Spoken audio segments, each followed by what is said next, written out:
गुरुमुखो, आज का सत्संग बहुत ही महत्वपूर्ण है। सभी गुरुमुख प्रेम पूर्वक सुने और वचनों पर अमल करें। गुरुमुखो, संत महापुरुषों ने बार बार मनुष्य को यही समझाया है कि यह जीव भी इस संसार रूपी सरोवर में बड़े भयंकर बलशाली माया रूपी ग्रहों के मुख में फंस गया है। अज्ञानी और विषयासक्त जीव की तो बात ही क्या है। बड़े बड़े विद्वान और अपने आप को ज्ञानी वाचक कहने वाले भी इस विकराल ग्रह माया के मुख में फंसकर विचलित हो गए।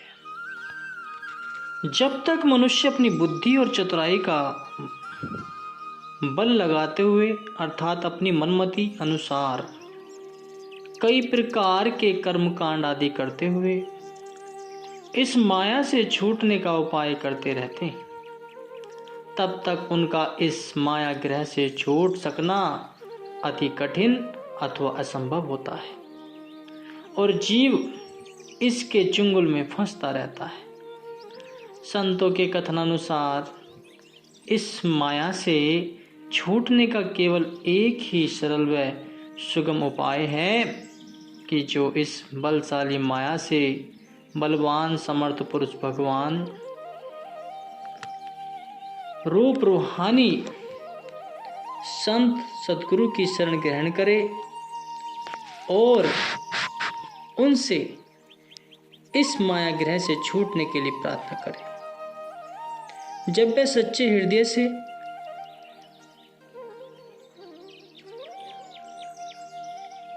और सभी सांसारिक ओट आश्रम एवं शारीरिक व बौद्धिक बल का गर्व छोड़कर अंतर्भाव से पुकार करेगा तो अवश्य ही वे दयालु होकर इस जीव को भक्ति रूपी दान देकर माया रूपी ग्रह से अभय कर देंगे।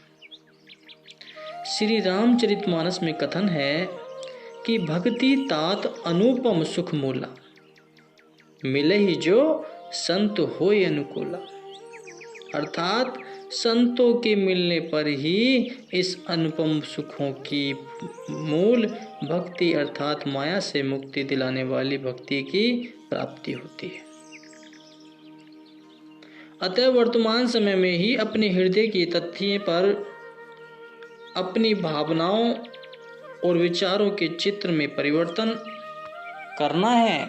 समय किसी की प्रतीक्षा नहीं करता, यह तो झरने के पानी की भांति बहता चला जा रहा है। इसलिए महापुरुष प्राप्त समय की कद्र करने के लिए प्रेरित करते हैं। प्रकृति के नियमानुसार ऋतुएं आती हैं और अपना रंग छिड़काकर चली जाती हैं। बसंत ऋतु आई तो चहुओर हर्ष ही हर्ष छा गया, खुशी खुशियां छा गईं। वृक्षों तथा पौधों ने नई कोपलें निकाली, परंतु यह बहार भी स्थिर न रह सकी। इसका अस्तित्व मिटाने के लिए पतझड़ ने आधिपत्य किया। सब फूले फले वृक्षों के पत्ते सूख सूख कर नीचे गिरने लगे और वृक्ष बेचारा अपना सा मुंह लेकर ढूंढ रह गया। जो बहार के समय में फूल खिले, उन्होंने अपनी सुगमता से महक से सर्वत्र सुगंधी फैला दी थी, वे ऋतु के समाप्त होने पर अथवा पतझड़ के आने पर मुरझा गए। न उसमें वह रंग रूप रहा, न सुगंधी और न ही वह आकर्षण।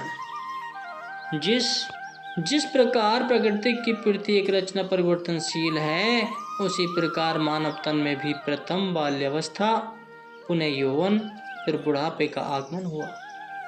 जिन शक्तियों के मध्य में यौवन था, अब वह गर्भ मिट्टी में मिल गया। नहीं वह यौवन काल का सौंदर्य ही रहा और नहीं वह उन्माद। अर्थात समय तो पल पल क्षण क्षण के व्यतीत होने पर बीतता ही गया, परंतु मनुष्य ने इसकी कदर नहीं की।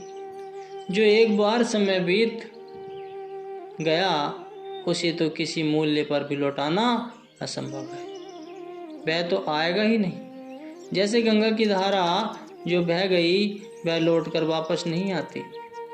अतः संत महापुरुष जीव को बार बार सतुपदेशों से जागृत करते हैं कि ये नादान भोले प्राणी, तेरे जीवन के जो 2-4 दिन शेष बचे हैं इन्हीं को संभाल ले, उसी में ही भजन सुमरन कर ले। इस संसार रूपी वाटिका में से भक्ति रूपी पुष्प चुन ले। जैसे धनुष से छूटा हुआ बाण पुनः हाथ नहीं आ सकता, मृतक व्यक्ति पुनः जीवित नहीं हो सकता, ऐसे ही बीता हुआ समय भी दोबारा प्राप्त नहीं हो सकता। जो इस मानव जीवन के गौरव को नहीं समझते या इसका यथोचित लाभ नहीं उठाते, उन्हें अंत में पश्चाताप के अतिरिक्त और कुछ भी हाथ नहीं लगता। मानव जन्म में आत्मा अनात्मा का विचार करना चाहिए। इसमें यही तो विशेषता है कि प्रभु ने इसे निरख परख वाली बुद्धि प्रदान की हुई है। तब भी यदि यह सत्य असत्य, सत्य असत्य और अपना पराया न पहचाने तो इसे मानव कहना निरर्थक है। जो जीव इस नर तन को प्राप्त कर भजन भक्ति करते हैं वे अवश्य भवसागर से तर जाते हैं और मालिक को प्राप्त कर लेते हैं। जैसे भगवान श्री रामचंद्र जी महाराज कहते हैं, अतः विचार करते हुए इस अमूल्य समय की कीमत को पहचान कर जन्म को सार्थक करना चाहिए। यह सब भली भांति जानते हैं कि जगत में मनुष्य का केवल जीवन अस्थायी एवं निश्चित है। शीघ्र अथवा कुछ विलंब से सबको काल के मुख में चले जाना है। हमारे पूर्वज अथवा जिन्होंने हमें जन्म दिया है वे सब मृत्यु के मुख में चले गए। एक समय बीता कि उनके नाम चिंतक संसार से मिट गए। उनके बाद हमारे समवयस्क साथी और हमजोली थे, जिनके साथ खेल खेल कर हम बड़े हुए। उनमें से भी कितने हमारे देखते ही देखते इस नश्वर जगत से विदा हो गए। मित्र साथी और संबंधियों में से भी कोई भी मरने वालों को सहयोग न दे सका। अपने पराये सभी वियोग का दुख देखकर चले गए। हम जो जगत में शेष बचे हैं तो हमारा जीवन भी कुछ दिनों का ही है। हमारी दशा किसी नदी अथवा दरिया के रतीले तट पर पड़े वृक्ष के दृश्य क्षण क्षण रेतीले तट को गिरती हुई देखते ही देखते हमारे पूर्वज हमारे सामने चले गए। वे कहाँ गए? अंत वे इस नश्वर जगत से विदा हो गए तथा हमें आश्रयहीन छोड़कर गए। पर्याप्त समय तब तक हम इन स्नेहशील महानुभूति की स्मृति को हृदय में सजो कर रखते हुए रहे तथा उनके वियोग तथा दुख से विवल होकर रोते रहे। परंतु काल के निर्दयी कुचक्र ने अंततः उनकी स्मृति भी हमारे हृदय से भुला दी। अब तो चिरकाल से उनका नाम निशान तक शेष नहीं। अब इन बड़ों अथवा पूर्वजों के बिछुड़ जाने तथा उनकी स्मृति भी हमारे हृदय पटल से मिट जाने के उपरांत हम अपने समवयस्क साथियों तथा मित्रों में खो जाते हैं।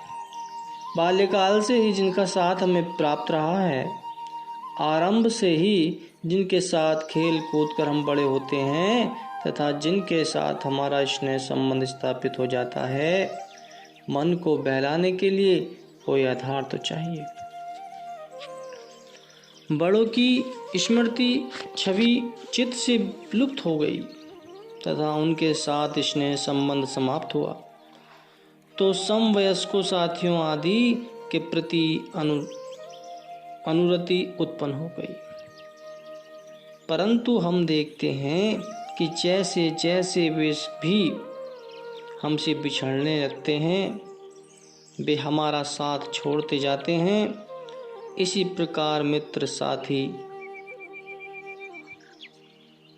सगा संबंधु, सुहृदय आदि एक एक करके सबको ही मृत्यु हमसे अलग करती जा रही है। कारण यह है कि जगत की सराय में सभी यात्री हैं और इस अधीन अतिथिशाला में सब 2-4 दिन के लिए ही अतिथि है। किसी को भी यहाँ सर्वदा तो रहना नहीं है। कर्म अनुसार सबका मार्ग भिन्न है, अलग है। गंतव्य स्थान न्यारा न्यारा है तथा सबके प्रस्थान के लिए अलग अलग समय निश्चित है। उस निश्चित समय में क्षण मात्र का भी अभाव नहीं हो सकता। यह प्रकृति का अटल नियम है। मानव सीमित समय लेकर संसार में आया है। अवधि समाप्त होने पर इसे संसार से जाना ही होगा। तो क्यों न इस समय का पूर्ण रूप से वास्तविक मूल्यांकन किया जाए। समय रूपी धन का सदुपयोग भी तभी है जब मानव जीवन में श्रेष्ठ कर्मों द्वारा नीच योनियों के शिकार होने से बच जाए। ऐसा कब हो सकता है? जबकि मनुष्य अपने लक्ष्य को जानने के लिए यत्न करे, समय के बहुमूल्य क्षणों को प्रमाद में नष्ट न कर दे।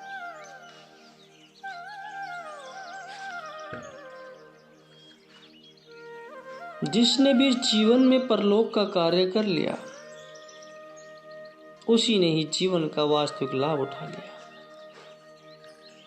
परंतु इस कार्य की लाभ हानि या कार्य का पता चले तो चले कैसे?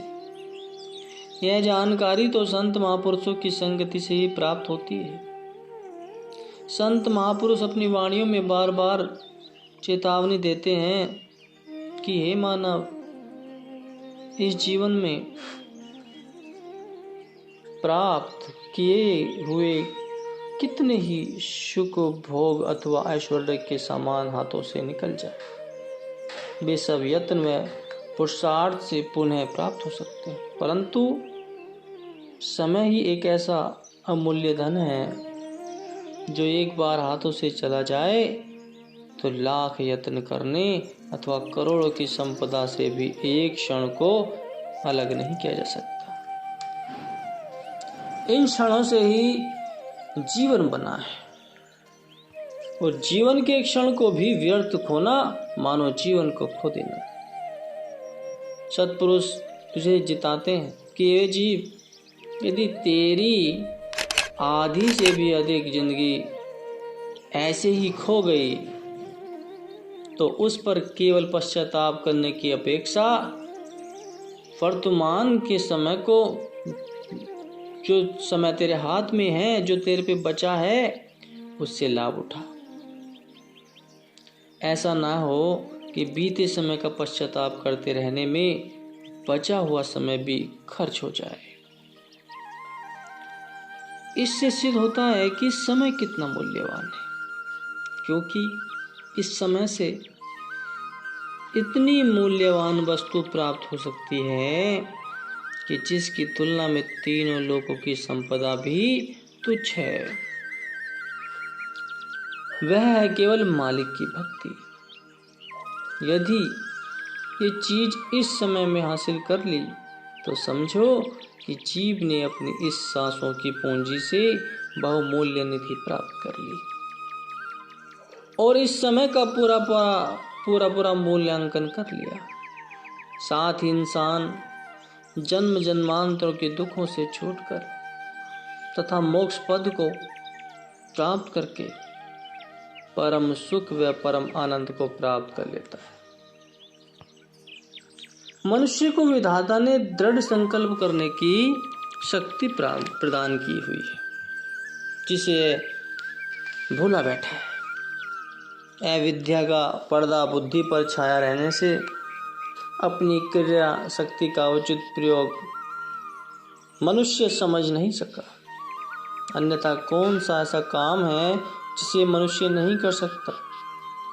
सत्य तो यह है कि मनुष्य किसी कार्य को पूर्ण करने का संकल्प कर ले तो विधि की समस्त शक्तियां भी उसके साथ आ मिलती है। कारण यह है कि प्राकृतिक संपदा मनुष्य के दृढ़ विचार और वज्र संकल्प का आदर करती है। मनुष्य की ओर से, प्रभु की ओर से मनुष्य को यह वरदान उपलब्ध है कि साहस और धैर्य के साथ जिस काम में व्यस्त होगा उसी में विधि की ओर से उसे सहस्त्र गुना सहायता मिलेगी।